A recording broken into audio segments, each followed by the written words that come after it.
51. This letter of apology was very short.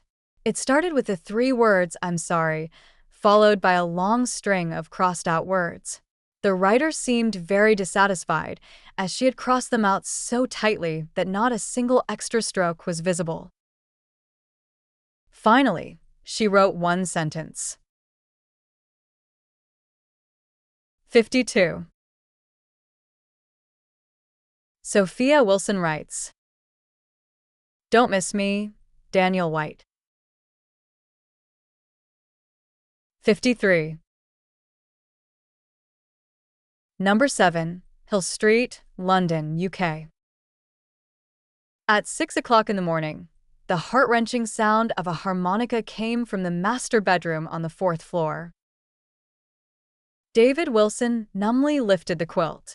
He looked towards the bed and began to mutter, "I was wrong. I shouldn't have sent you back from the beginning. If I hadn't sent you back, my daughter wouldn't have been sad. If my daughter hadn't been sad, she wouldn't have come to wake me up the moment I lay down." Sophia smiled and waited for him to finish. "Comrade David Wilson, are you done venting? If you are, get up. If I can see you downstairs at the dining table in 15 minutes, I'll forgive you for secretly going clubbing until 2 this morning without telling me." David, feeling guilty after being exposed, began to get out of bed with a grunt, muttering in dissatisfaction, "I'm not that old. Your dad's current charm is enough to attract plenty of people, okay?" Sophia glanced at her watch and said with a smile, 13 minutes left. 54. After finally finding an opportunity, David secretly called Sophia's cousin, Joseph Wilson. The two met in the glass greenhouse of the villa. "David, Faye, you've ruined me. Do you know how much Sophia has been acting up? She's been back for a few months now, and I haven't had a good night's sleep or a good day's peace in these months." "Joseph, Uncle, please stop trying to pass the buck here. This is all your fault, okay? If you had stopped going to the disco a little more, would you have sent Sophia back home after losing that bet?" David felt guilty when he mentioned this. He moved to the UK with his father more than 10 years ago. He never expected that one day he would meet Michael White on a business trip in a nightclub. The two old friends reunited and had a great time talking. When they were drunk, they made a small bet.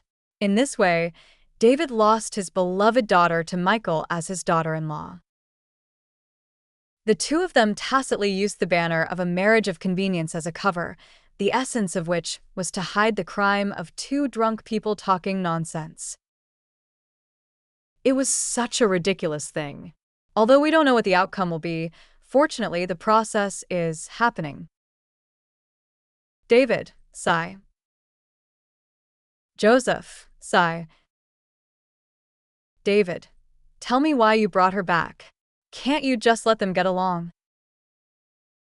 Joseph, don't be so naive.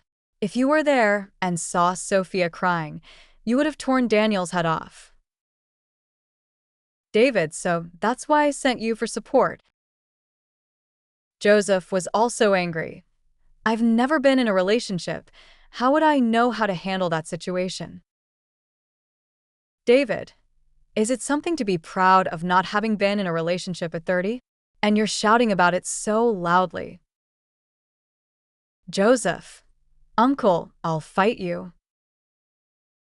Outside the greenhouse, Sophia leaned against the glass wall for an unknown amount of time. She stretched out her hand and looked at the sky through her fingers. Today was a rare sunny day. It was also the 107th day since she and Daniel had separated. 55. Unfortunately, the sunny day did not last long. It started raining again near dusk. The rain was not heavy, but it hit hard enough to feel cold and penetrating. Sophia came out of the community center holding a black umbrella. She forgot to drive today, and her cell phone was out of battery.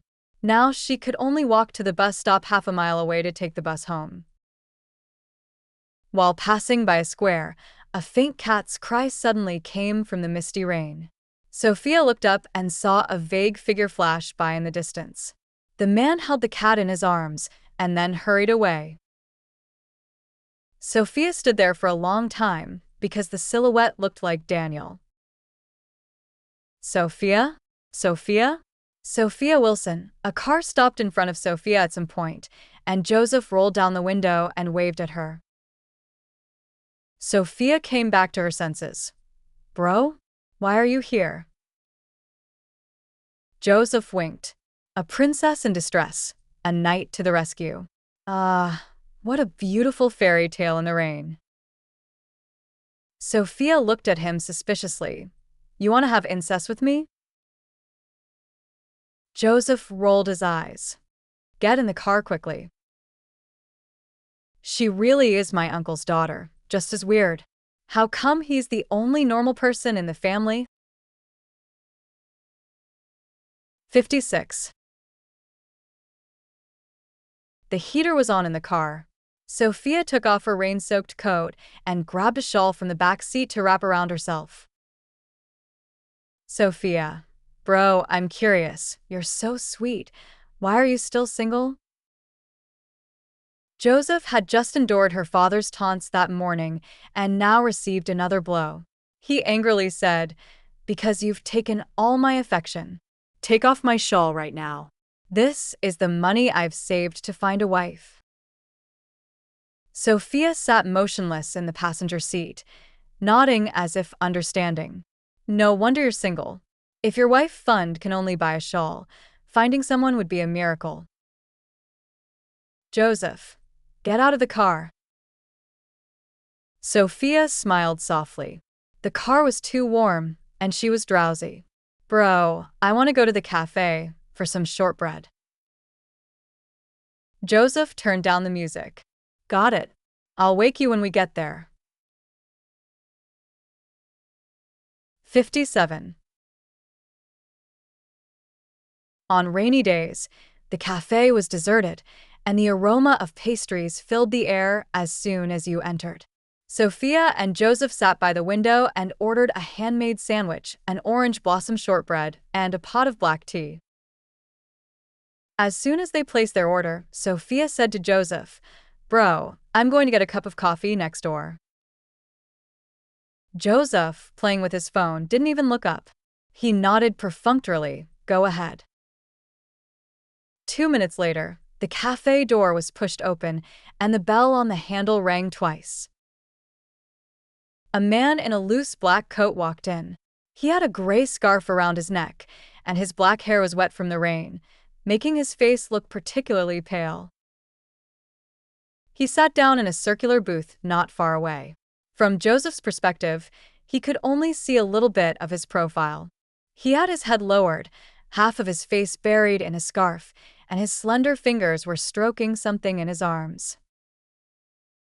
Joseph put away his phone, stood up, walked over to sit down across from him, and asked bluntly, Are you a stalker? The man no.